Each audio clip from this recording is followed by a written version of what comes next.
The moment security forced a black woman out of an exclusive luxury hotel lobby without justification, they assumed they'd simply removed another unwelcome visitor. Little did they know they had just publicly humiliated and expelled the billionaire investor who kept the entire hotel empire chain running. Within hours, a single phone call caused the hotel chain to lose $2 billion in funding. On a chilly Tuesday morning, luxury cars glided silently down Park Avenue, one of Manhattan's most prestigious streets. The glass windows of the Astoria Lux reflected the city that never sleeps, but inside the lobby, time seemed frozen in opulence. It was here, amid polished marble, Italian chandeliers, and receptionists in crisp blazers, that Brooke Sullivan crossed the entrance with determined steps. Everything about her was precision: a tailored black blazer, straight-cut dress pants, understated loafers. She looked like she belonged in that space,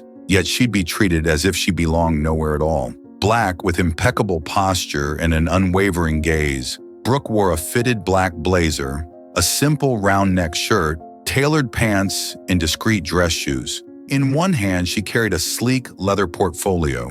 She wasn't there as a tourist or a casual guest. She had a scheduled business meeting with the hotel's operations manager. Her eyes scanned the lobby like someone who knew the system inside out. But in that space built to flaunt exclusivity, there was something that excluded her in the invisible. Before she could even introduce herself at the front desk, she was intercepted. A tall white man with a stern expression emerged from the side. The badge on his chest read, "Daniel Myers, Security." Without a greeting, without hesitation, he declared, "This area is for registered guests only. I'm going to need you to leave." The statement landed like a verdict. Brooke looked at him calmly, trying to gauge if this was really happening. But his gaze left no room for doubt. It was empty authority, rooted in pure bias. She responded with composure, "I have a meeting scheduled with the operations manager. I can show you the email." But Daniel didn't budge to check anything. He didn't ask for her name. He didn't ask for the time. It was as if her words hadn't even registered. To him, her mere presence there was reason enough for rejection. Brooke started to open her portfolio, but her movements only heightened the tension. From the side, another security guard approached. Sean Wilkins, younger, blonde, with a rigid stance, was already positioning himself with a hand on the radio clipped to his belt. "Is she refusing to leave?" he asked, without even trying to understand what was happening. The question hung in the air like a stamp of threat. Brooke lifted her gaze and maintained her composure. She was facing two men ready to act, with no legitimate reason, just an automated instinct to exclude. She turned to the receptionist. Amanda Lentz, with a tight bun and a light-colored blazer, responded without looking up. "The lobby cafe isn't open to the public today." Brooke tried to insist, "I'm here for a scheduled meeting." Amanda just repeated robotic, "You can wait outside, ma'am." This wasn't protocol, it was theater, and everyone there knew it, but they preferred to pretend otherwise. Meanwhile, other guests moved through the space without any barriers. A white executive in a hoodie headed to the elevator. An older woman with a dog was handed a glass of champagne. A newly arrived family was guided with smiles. Brooke, dressed with more sobriety and professionalism than anyone there, was treated as an intruder. And what stung wasn't the exclusion itself, it was how naturally it happened. Daniel took a slight step forward. Sean mirrored him. They didn't touch her, but they cornered her with their presence. Brooke slowly closed her portfolio, never losing her dignity. She knew what was coming next. She knew because she'd been through this before, not in this exact setting, but in this same pattern. She took a deep breath, and in that simple act, she affirmed she wouldn't be humiliated in silence, but she wouldn't react on their terms either. The lobby around her continued its perfect flow. Classical background music filled the silence. Staff pretended not to see, but Brooke saw everything, and every detail, the looks, the gestures, the omissions, was being recorded in her mind with the precision of a report. She was still there, still inside the hotel, but already isolated by an invisible cordon of judgment. And in that moment, as the guards waited for a signal to act, something in Brooke solidified.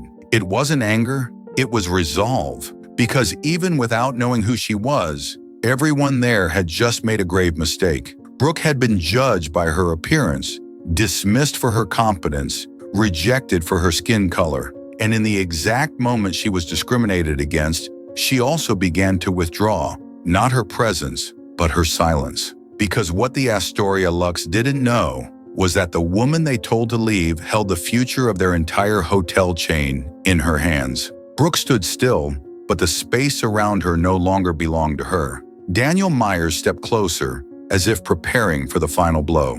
"I need you to come with me to the exit," he said, his tone polished but devoid of any respect. Sean Wilkins positioned himself to her left, creating a subtle barrier. She looked at both of them. There was no threat in her eyes. There was a warning that no one seemed to notice. She gripped her portfolio tighter, as if it were a shield. She tried one more time. "I'm here for a meeting. I have the email printed." Daniel didn't even glance at it. "You can sort that out outside, ma'am." He was used to saying that. The problem was, this time, it wasn't just anyone. It was Brooke Sullivan, but they didn't know, and they didn't care to find out. Sean discreetly touched his radio and said something inaudible. Maybe an internal code, maybe just a signal. Amanda Lentz, behind the desk, just watched, typing something that didn't require real attention. Brooke turned slightly to face her, as if asking for one last shred of humanity, but Amanda lowered her eyes. The entire system had decided Brooke wasn't a priority, not even a person, just a passing inconvenience. By now, the scene was starting to draw attention from guests, but there was no outrage, just sidelong, uncomfortable glances. A black woman with a steady posture being escorted by two white security guards in the lobby of a luxury hotel. A scene that played out across the world with few variations. Brooke knew this. She'd seen it happen to others. Now it was happening to her, and she was taking in every second. As she walked toward the revolving door, she realized it wasn't the sound of her shoes that echoed. It was the silence. A silence that said, "You don't belong." And that kind of silence screams louder than any words. It was a type of exclusion that didn't need to justify itself. It was done with subtle gestures, neutral language, but violent intentions. And that's exactly what made it so dangerous. The portfolio remained in her right hand. Brooke didn't look to the sides, just straight ahead. Her steps were steady, but her soul was on hold. Not out of doubt, out of analysis. The way Sean kept a precise distance, the way Daniel monitored her movements with hard eyes, the way Amanda pretended to fill out reports behind the counter, it was all being absorbed. This expulsion was more than a mistake. It was a piece of evidence. Brooke crossed the carpet with the hotel's name embroidered in gold, a symbol of elegance, now tainted by disdain. As she stepped over it, she felt she wasn't just being expelled from the physical space. They were trying to remove her from an entire world, a world she had invested in, believed in, contributed to, and ironically, a world she was one of the key architects of, even if they didn't know it yet. Outside the revolving door, the wind on Park Avenue was biting, but it didn't hurt more than the way she'd been treated.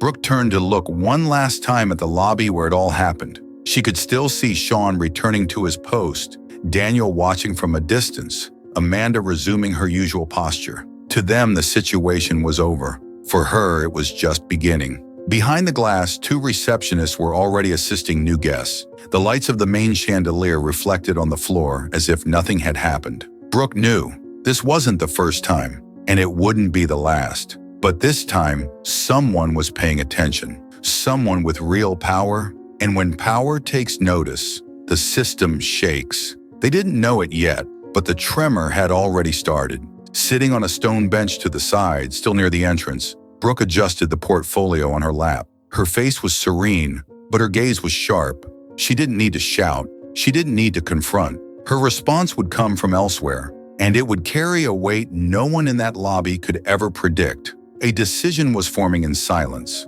Cold, clean, inevitable. Tiffany Rowe, an assistant manager who had watched everything from the side staircase, commented to Amanda, "Who was that woman anyway?" Amanda replied without looking up, "I don't know.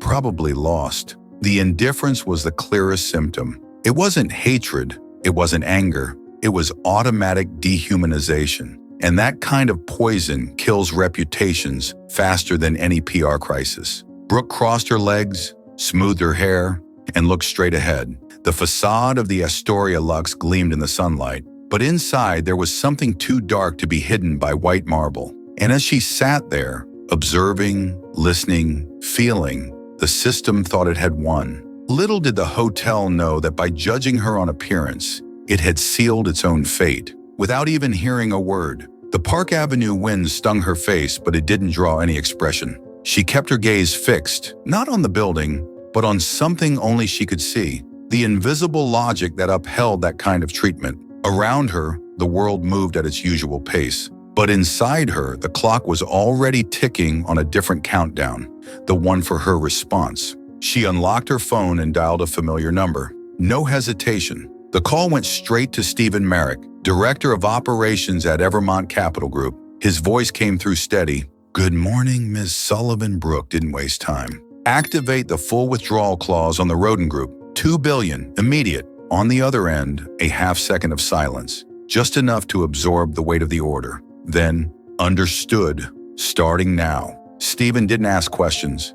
He knew that when Brooke triggered something of this magnitude, the reasoning was already documented, in her mind or in a dossier, and she didn't act on impulse. Every move was part of a larger, silent, lethal machine. In that moment, as the hotel doors opened and closed for other guests, Brooke was opening a billion-dollar hole under the institution's feet, and no one inside had any idea who they just crossed. Her name wasn't splashed across magazine covers, but her influence was felt in the back rooms of major decisions. She was the primary private investor in the Roden Hospitality Group, a chain that controlled over 20 high-end hotels across 5 countries. More than that, she held the deciding vote on the brand's International Expansion Committee. Kicking her out of the lobby wasn't just a protocol error. It was an institutional suicide disguised as routine. There was nothing impulsive about her actions. Brooke wasn't driven by revenge. She was driven by data. That day, she didn't walk into the hotel as an executive or investor.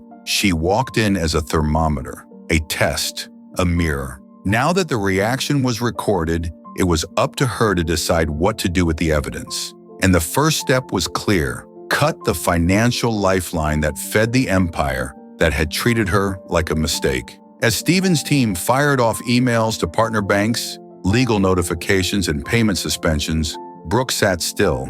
People passed by, cars stopped, taxis honked. But she was a static core amid the chaos, a fixed point of justice about to flip the board. Inside, no one was watching her anymore, because their mistake was thinking she'd already left. But Brooke was still there, and deep down, she'd never really gone. She didn't need to be seen. She needed to be heard where it mattered most. And in that moment, her voice was echoing in boardrooms hundreds of miles away. She didn't need to explain what happened. The system had explained itself. All she did was listen, document, and act. Because when someone's dignity is stripped with the coldness of habit, the response doesn't come in the same tone. It comes with structure, with strategy, and with billions. Her visit to the Astoria Lux wasn't a coincidence. Over the past few months, Brooke had received a series of internal complaints about discriminatory behavior at high-end Roden properties. As a key member of the investors' board and responsible for conducting silent audits, she decided to act. She didn't send lawyers or cameras. She sent herself. No fanfare, no titles. Just her presence, which there would be enough to reveal everything. She deliberately chose not to identify herself at the entrance. She knew that in that world, names and titles only open doors when the face matches the expected profile. She dressed with understated elegance. No flashy brands, no jewelry. She wanted the experience to be raw. She wanted to see if the smiles from the brochure would hold up to the presence of a Black woman who didn't look like a millionaire. And what she found was faster and clearer than she'd imagined. With every gesture, every averted glance, the structure revealed itself. Daniel's coldness, Amanda's rehearsed disdain, Sean's automatic behavior, it all confirmed the complaints that had once seemed exaggerated. Protocol became a shield, etiquette became a weapon, and the discrimination, even wrapped in corporate polish, was impossible to ignore. Brooke didn't just see it, she felt it, and now she was certain. The problem was real, and it was systemic. What to them was just another exclusion disguised as formality, to her was the missing proof. Because there were no excuses, there was no doubt. The staff didn't act by mistake, they acted as they'd been trained. And that training wasn't accidental. It was veiled policy, internalized, routine. And Brooke, with her silent presence, had made the system bare its teeth without even needing to provoke it. Inside the hotel, minutes after Brooke's exit, Tiffany Rowe came down the internal stairs with a coffee in hand and a curious look. "Who was that woman the security escorted out?" she asked casually. Daniel gave a short smile and replied, "Thought she was an Uber Eats driver. Came in with that little folder. Figured she was dropping off an order." Tiffany laughed, not hiding her contempt. "Lost, or looking for free Wi-Fi," she added. The conversation continued in tones that bordered on laughter, but slid straight into prejudice. Amanda at the desk commented under her breath, "She looks so out of place." None of them saw a problem in their own words. On the contrary, they seemed comfortable in how they ridiculed someone who had walked and dressed more elegantly than many guests. What hurt wasn't her clothes, it was the body wearing them, and they didn't know how to handle that. The prejudice there was civilized. It had a smile, it had a uniform, it had a badge. It wasn't done with shouts, but with assumptions. Brooke was treated with apparent politeness, but the substance of the treatment was brutal. And now every detail was recorded. The security cameras had captured everything, from the first glance to the final exit. What to them was routine, to Brooke was evidence, and she knew how to use it. The footage captured more than movements. It captured postures, tones of voice, facial expressions. It showed that no one there was confused. It showed that everyone acted in silent alignment. And more than anything, it showed that discrimination didn't need to be overt to be cruel. It just needed to follow the script. The veneer of etiquette was the perfect disguise to keep racism socially acceptable and institutionally protected. But what the Astoria Lux didn't know was that this ordinary woman wasn't just a victim. She was a collector of evidence, and every whispered word, every ignored gesture would be turned into a dossier. What seemed like just another day at the hotel would become a turning point. Because when prejudice is documented with cold precision, the mask of etiquette falls, and the impact goes beyond reputation. It hits the core of the structure. That afternoon, Brooke went up to an executive penthouse in Midtown, where Evermont Capital kept one of its satellite offices. The city view seemed to stretch endlessly, but her focus was on the reports popping up on her tablet. The withdrawal order had already been processed by 3 banks, and the first contract termination emails were being sent. The Rowden Group was starting to bleed, but it still didn't understand where the cut was coming from.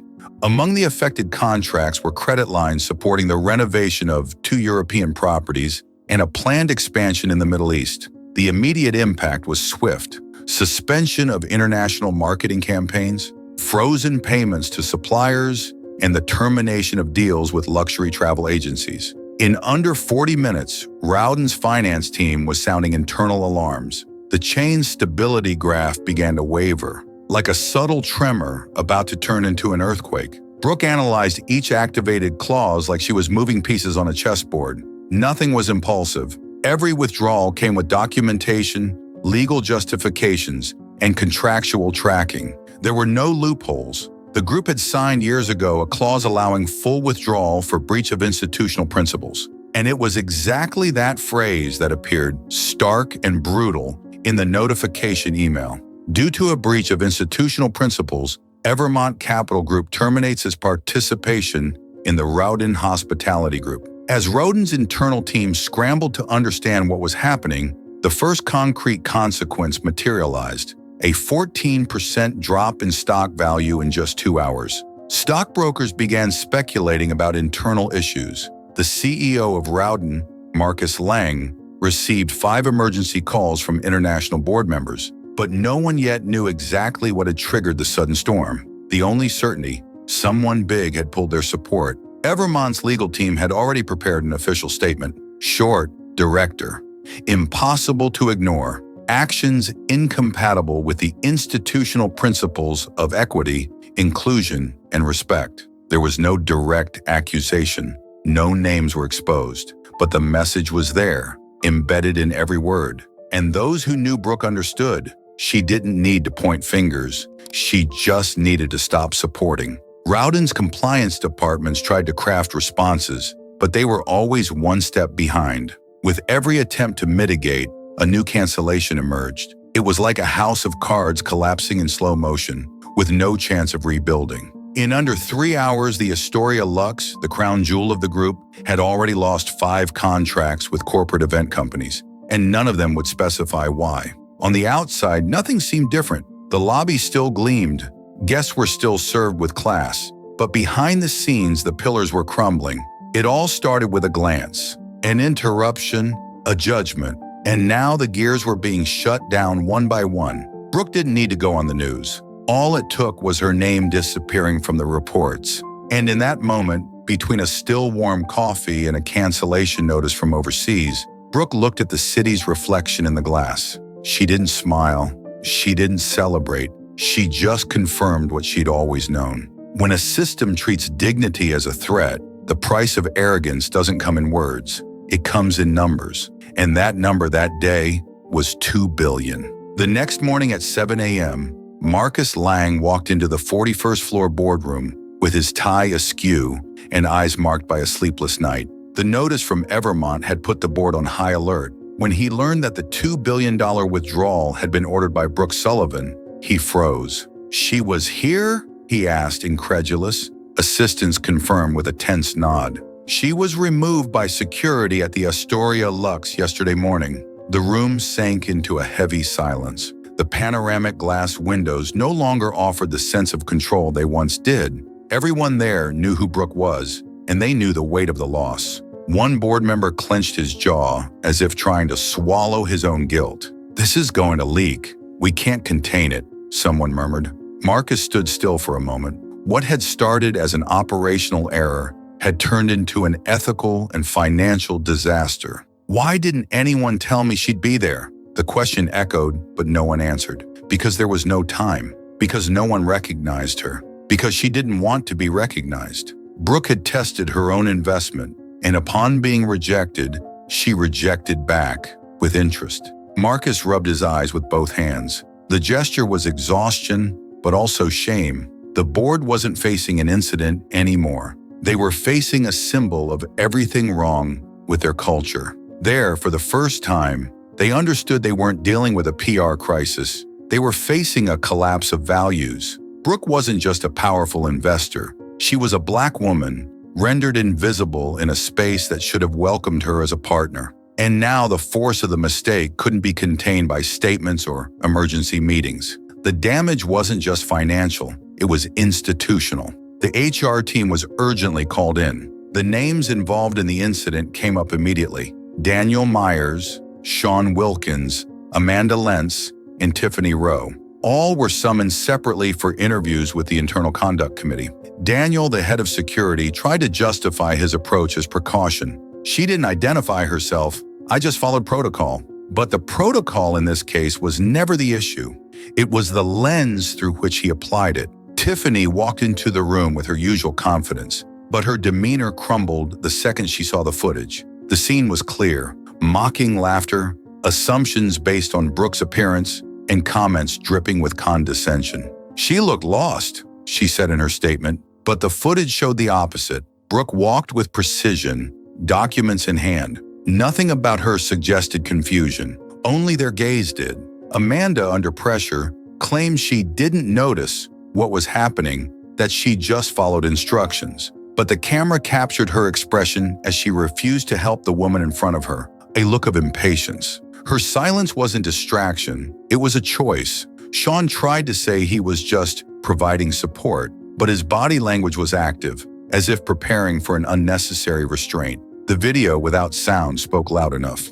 The board watched the footage frame by frame, unedited, unexplained, and each second confirmed that the mistake wasn't procedural, it was perceptual, cultural. It came from people who believed discriminating with politeness made the act less severe. In that room, heads lowered as the images played, and it became clear there was no way to hide what they were now forced to face.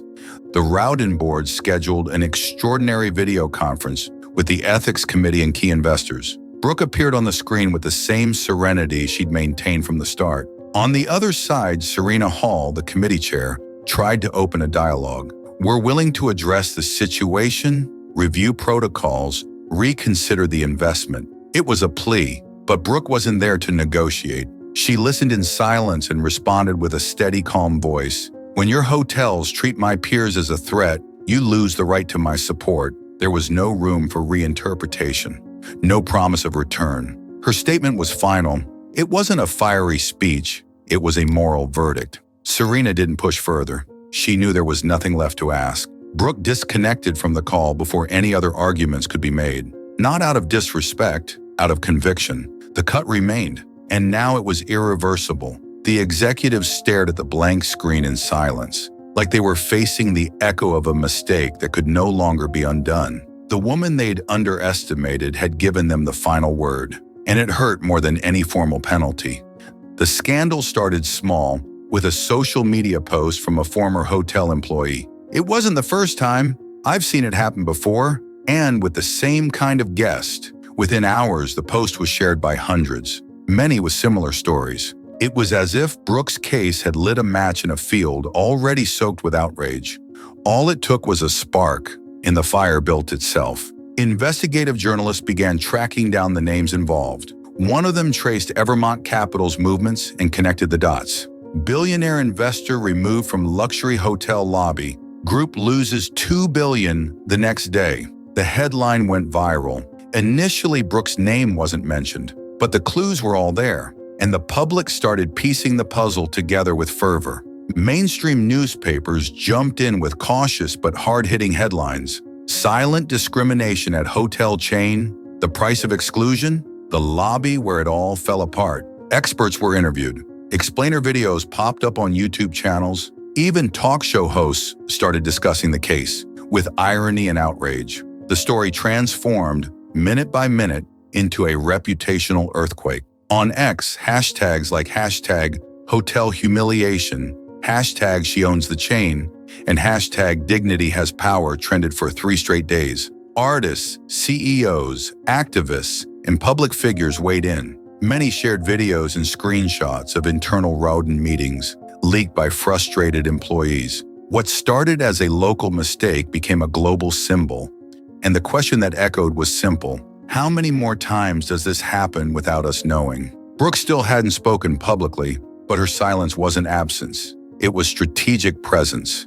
Every new article, every new testimony reinforced her stance. She didn't need to defend herself. The world was doing that for her. And perhaps because she didn't seek the spotlight, her figure became even more powerful. A Black woman, excluded, silenced, but with enough power to collapse a billion-dollar chain. Then came the testimonies from other former employees, people who'd worked at Rowden Properties in Chicago, London, Dubai. Similar stories, selective approaches, informal codes, biased training. The undesirable profile was always the same. Those accounts solidified what could have been dismissed as an isolated error. Now it was a pattern. Now it was structure. Now no one could deny it. The Rowden Group's image went from pride to shame in less than a week. The Astoria Lux, once a symbol of refinement, became synonymous with racist arrogance. No official statement was enough. The public didn't want apologies.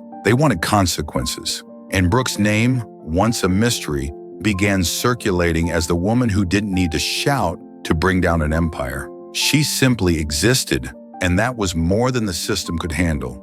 The first to pull back were corporate partners. 3 major companies that held annual conventions at the Astoria Lux suspended their contracts indefinitely. A French champagne brand, which had exclusivity in the chain's event halls, ended its partnership with a brief note: incompatibility of values. Then came the most unexpected blow. A luxury airline canceled a joint 5-star experience package, and that was just the beginning. Premium travel agencies started erasing the Astoria Lux from their digital catalogs. In under 2 days, the hotel vanished from high-end packages in cities like New York, Paris, and Tokyo. The message was silent but deadly. That place now carried a stigma. No high-net-worth client wanted their image tied to a global discrimination scandal. The emptiness in the lobbies started to be felt, not just visually, but in the books.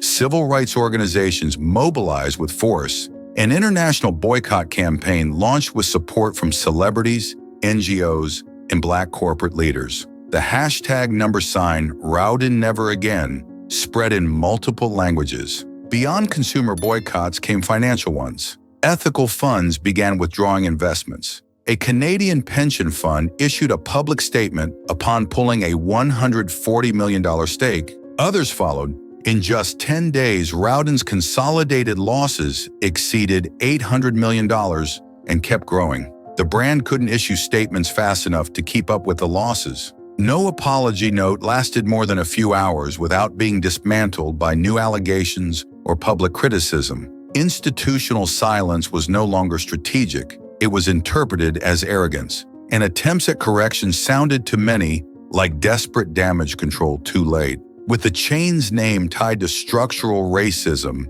major booking platforms began flagging low demand in real time. Ratings plummeted. Longtime customers shared similar experiences that had previously been silenced by fear of not being taken seriously. Now those stories found space, and each one added more weight to the collapse of a brand that, just weeks before, thought itself untouchable. Executives tried to respond with announcements of internal reviews, diversity training, and promises of restructuring, but no one wanted to hear promises anymore. The public didn't demand new glossy pledges. They wanted firings, reforms, and real reparations. Rowden's reputation hadn't just been tarnished, it had been deconstructed. And Brooke, without even giving an interview, had orchestrated the process with the precision of someone who knew exactly where to cut and when. After nearly 2 weeks of complete silence, Brooke accepted just one invitation, a short interview with NBC News. No excessive spotlights, no production makeup, just a woman sitting across from a journalist, ready to say what mattered. When asked if she'd consider reinvesting in the chain, her response was serene and cutting. When respect for human beings becomes an asset as valued as marble walls maybe, the line spread like wildfire. Brooke didn't mention Daniel, Tiffany, or Amanda. She didn't name positions or detail the humiliation. She spoke of structures. She spoke about how racism isn't always a shout. Sometimes it's complicit silence, and about how the luxury system keeps functioning precisely because it subtly excludes those who don't fit the expected aesthetic. I wasn't expelled as a person. I was discarded as a symbol. Her voice was low, but each word shook the foundation of the old system. She refused the label of heroine, refused applause. She said the goal was never to destroy, it was to reveal, and that she didn't do it alone. I was just a lens. Everything that happened was already there. It just became visible. The tone wasn't celebratory. It was a quiet mourning. Mourning for a space that could have been inclusive, but chose to be exclusive. Mourning for all those who'd been through there before her and didn't have $2 billion to fight back. Even so, there was something inspiring in her presence.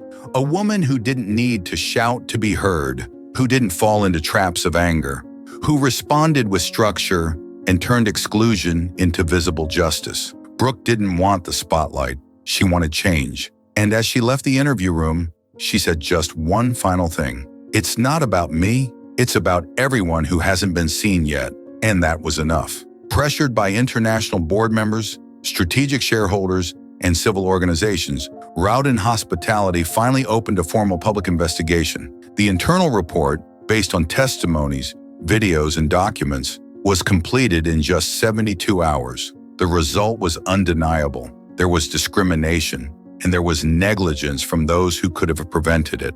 Daniel Myers and Sean Wilkins, the security guards directly involved in the incident, were immediately terminated, with no option for return. Amanda Lentz, the receptionist, was placed on administrative leave, while the compliance team reviewed her conduct based on the footage. Tiffany Rowe, previously protected by years of internal politics, was summoned to explain herself to the ethics committee. In the dark room where the footage was played, frame by frame, there was no more room for excuses. The words spoken, the laughter, the looks of disdain, it was all there. And none of them could withstand the weight of the raw images. Their justifications were flimsy. I was misunderstood. I didn't mean to. It all happened so fast. But the committee wasn't looking for intent anymore. It was looking for accountability. And that was clear. The vote was unanimous. termination for conduct incompatible with company principles. Internal memos circulated discreetly, trying to muffle the quiet relief among some employees who'd been reporting similar practices for years. The system had finally yielded, even if belatedly. The social media reaction was instant. For many, it wasn't enough. Firings don't erase the damage. Now they want to look fair. But even amid the criticism, there was a new feeling: consequence. For the first time, names were held accountable. For the first time, those who acted with disdain were knocked off their pedestals. Brooke didn't need to demand this publicly. The public pressure and the financial fallout spoke for themselves. Behind the scenes, the losses continued. A European pension fund withdrew $300 million in shares in a single day. 2 international agencies terminated their partnerships for good. Former clients declared formal boycotts. The firings, as necessary as they were, couldn't stop the bleeding. The public wanted deep reforms. And without realizing it, Brooke had become the face of this global demand for reparation and rebuilding. 2 weeks after the scandal, Brooke returned to the Astoria Lux. This time, she didn't announce anything. She didn't schedule a meeting, didn't come with company. She walked in alone, with the same elegance as before, and crossed the lobby like someone reclaiming a territory that had always been hers. The space, now under interim management, seemed to hesitate in her presence, but Brooke didn't waver. Tiffany Rowe, temporarily demoted to receptionist after a settlement and disciplinary process, was behind the counter. When she looked up and saw Brooke approaching, she froze. Her posture stiffened. Words vanished from her mouth. Brooke didn't look away. She didn't quicken her pace. She stopped right in front without smiling, without coldness, just firmness.